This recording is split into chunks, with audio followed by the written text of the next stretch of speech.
জঙ্গলপুর গ্রামে নরেন তার মেয়ে রূপা এবং বৃদ্ধ মাকে নিয়ে বসবাস করত। নরেন বনে জঙ্গলে কাঠ কেটে সংসার চালাতো।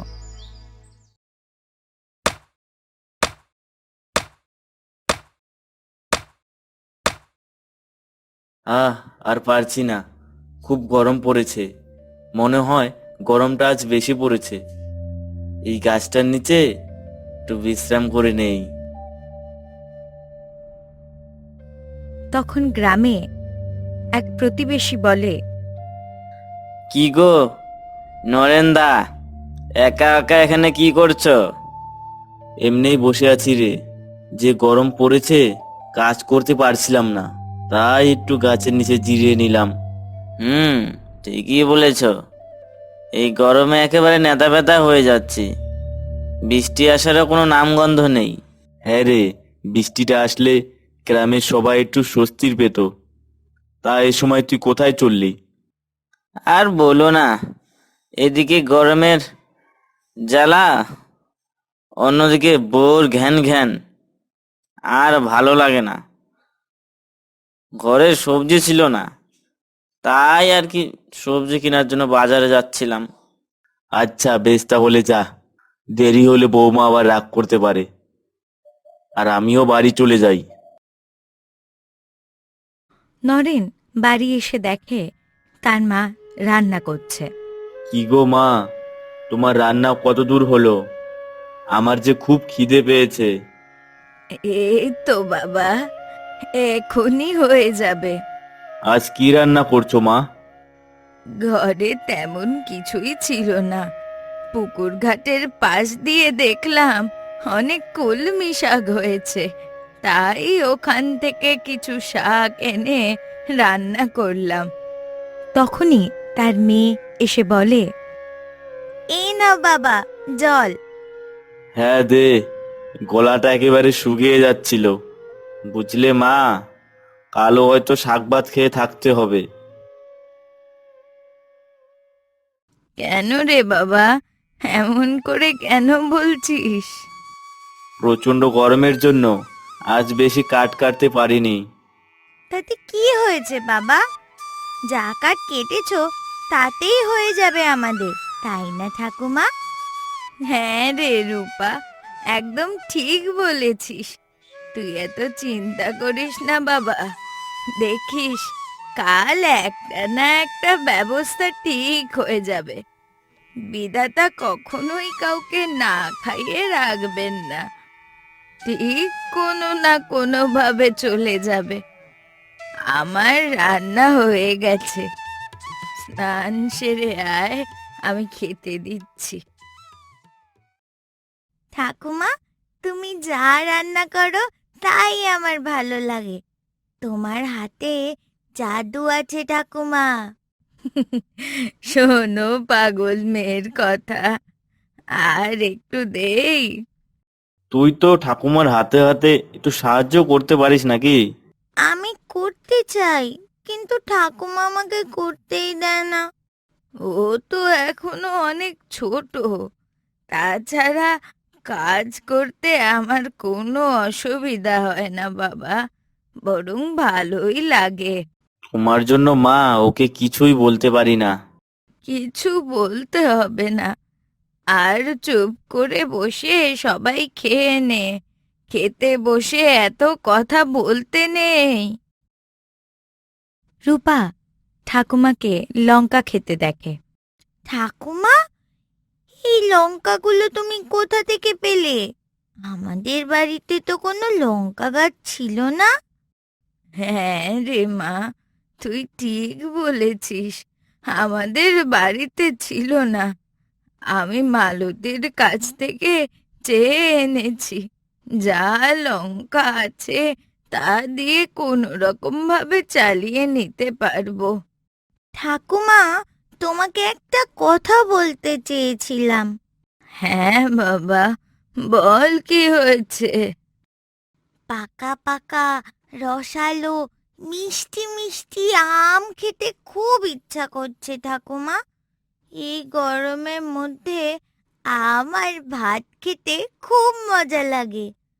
কতদিন থেকে খাই না বলো? একদিন এনে দেবে ঠাকুমা? বলো না, এনে দেবে? বাজারে পাকা পাকা আমের তো খুব দাম রে মা। আমি এখন কোথায় পাবো বল? জানি না ঠাকুমা, আমাকে এনে দিতেই হবে। এই গরমে পাকা পাকা আম সবাই খেয়েছে, শুধু আমাদের বাড়িতেই হয়নি। আমরা তো গরিব মানুষ মা, আমাদের তো একবেলা শুধু খাবার জোটে, আবার আম পাবো কোথা থেকে? আমি কিচ্ছু জানি না, খুব খেতে ইচ্ছা করছে, আমাকে এনে দিতেই হবে। আচ্ছা আচ্ছা, ঠিক আছে, আমি দেখছি কোথাও পাওয়া যায় নাকি। আমাকে ডাকছিলে মা? হ্যাঁ রে বাবা, আমি ডাকছিলাম। কিছু বলবে? মেয়েটা যে আম খাওয়ার জন্য খুব বায়না করছে, আমি তাই মালতীর বাড়ি গিয়েছিলাম, কিন্তু ওরা আমাকে ওদের গাছের একটা আমও দেয়নি, যা তা বলে তাড়িয়ে দিল। তোমাকে কত করে বলি মা, লোকের বাড়ি যেও না। আমি যদি একটু বেশি কাঠ কেটে বিক্রি করতে পারি, তাহলে আসার পথে কিছু আম নিয়ে আসবো। হ্যাঁ, তাই করিস। এখন তুমিও শুয়ে পড়ো মা, অনেক রাত হয়েছে। ভোর হতে হতে নরেন কাঠ কাটতে বেরিয়ে পড়ল।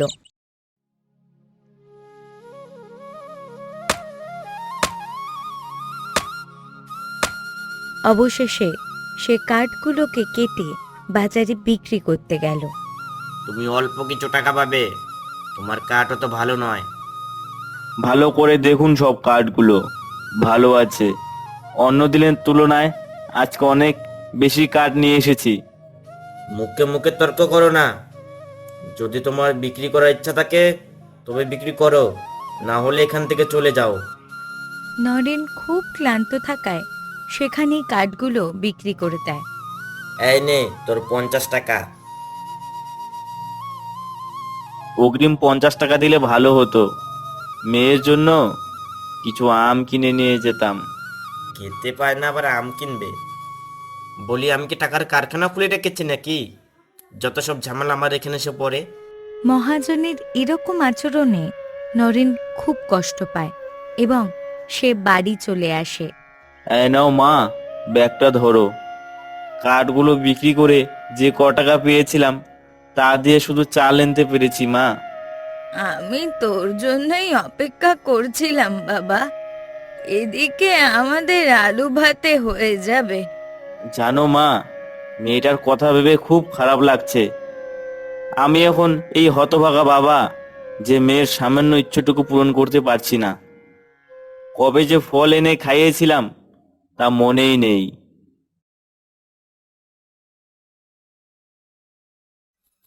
বাড়িতে কেউ আছো? কি হয়েছে সাধু বাবা তোমার? দুদিন থেকে আমি না খেয়ে আছি, আমাকে কেউ খেতে দেবে? আমরা তো নিজেরাই খেতে পারি না। হ্যাঁ গো, আমরা কোনো রকম একবেলা খেয়ে রয়েছি, তাছাড়া আমাদের দেওয়ার মতো ঘরে কিছুই নেই। বাবা, আমার ভাগের খাবারটা সাধু বাবাকে দিয়ে দি। এখনো তুই খাইসনি? তাই বলে তুই নিজে না খেয়ে থাকবি মা? সাধু বাবা, তুমি এখানে বসো, আমি তোমার জন্য খাবার এনে দিচ্ছি।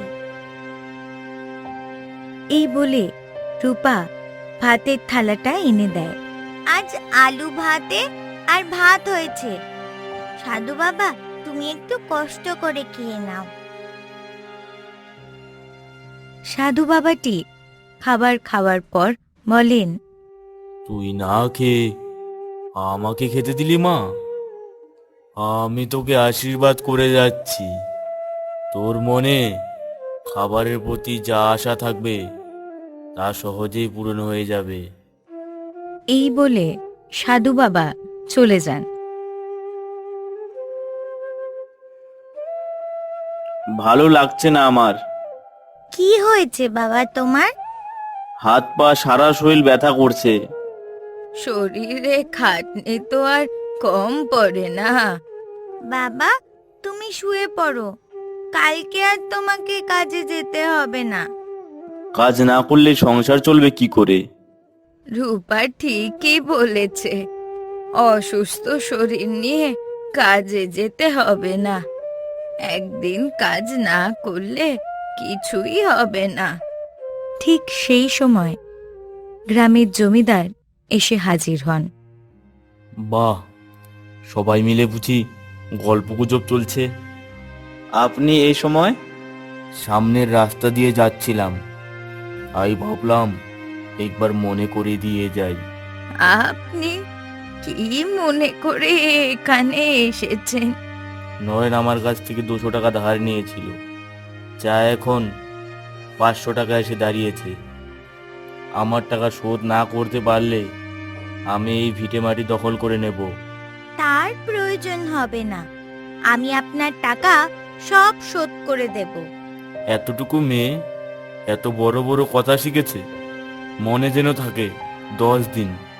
এই কথা বলে জমিদার সেখান থেকে চলে যান। 10 দিনের মধ্যে এতগুলো টাকা তুই কোথায় পাবি? দেখতে দেখতে 10 দিন হয়ে যাবে রে মা। তোমরা চিন্তা করো না, ঠিক একটা না একটা ব্যবস্থা হবে। রূপা উদাসীন মন নিয়ে বনে জঙ্গলের দিকে যেতে লাগলো এবং সে বনের মধ্যে অনেক আম গাছ দেখতে পায়। এই ঘন জঙ্গলের ভিতরে আম বাগান কোথা থেকে এলো? কি সুন্দর আম হয়েছে! ঠিক সেই সময় সাধু বাবা এসে হাজির হন। সাধু বাবা, তুমি এখানে কি করছো? আমি তোর জন্যই অপেক্ষা করছিলাম। তুই যে এখানে আম বাগান দেখছিস, এটা তোর। এখান থেকে যত খুশি আম তুই খেতে পারবি এবং তুই বিক্রিও করতে পারবি। তবে মনে রাখিস, তুই যতদিন সৎ এবং সরল থাকবি, এই আম গাছ ততদিন তোকে ফল দেবে। সেখান থেকে চলে যান এবং রূপা কিছু আম ঝুড়িতে নিয়ে গ্রামের রাস্তা দিয়ে বিক্রি করতে লাগলো। আম নেবে গো, আম, পাকা মিষ্টি মিষ্টি আম। এই দেখি আমাদের রূপা মা আম বিক্রি করতে এসেছে। হ্যাঁ কাকু। আমগুলো দেখতে তো খুব সুন্দর, আমাকে দুটো দে। এই নাও কাকু। এই নে টাকা। আমাকেও দুটো আম দে দেখি, দেখে তো মনে হচ্ছে খুব মিষ্টি আর রসালো হবে। এমন আম তুমি কোথাও পাবে না কাকিমা, এই নাও, খেয়ে দেখো, মজা লাগবে। এই নে টাকা, ভালো লাগলে আরো আনবি, আমি নেব। হ্যাঁ কাকিমা। রূপা বাড়ি ফিরে আসে। তোর আসতে এত দেরি হলো কেন রে? এ কি, এত আম তুই কোথায় পেলি? শুধু আম নয় ঠাকুমা, টাকাও আছে। কি করে এলো এসব? রূপা সবকিছু তার ঠাকুমাকে খুলে বলে। আর আমাদের বাড়ি ছাড়তে হবে না ঠাকুমা, সবই ভগবানের আশীর্বাদ রে মা।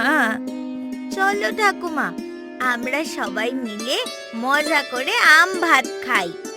হ্যাঁ, ঘরে চল, তোর বাবা তোর জন্যই বসে রয়েছে।